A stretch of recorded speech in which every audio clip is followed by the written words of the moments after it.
kana uchienda kuchikoro chemusic, chikoro hachise chipo mumauri chaugara usina. Saka ukatarisa zvikoro zvemusic zvizhinji pasi pose vanototanga vatoita maauditions ekuona kuti chipo chacho unacho here, because chikoro zvachinoita chinowedzera information pachipo chawagara uinacho kudhara.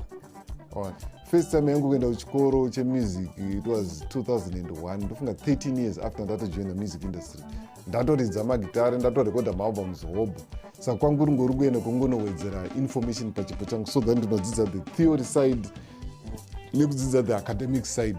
Saka first qualification yandakaita yanga iri inonzi national certificate in music, then pandaita imwe futi inonzi theory of music BRSM pandaita grade 5, then pandazoenda kuMSU kunoita degree rinonzi music business musicology and technology.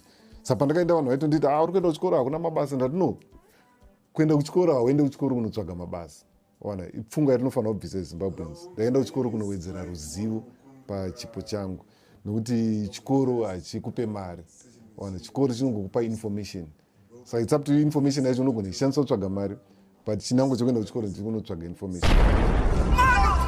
Well, it's monosophical. It is what it is. We say it like it.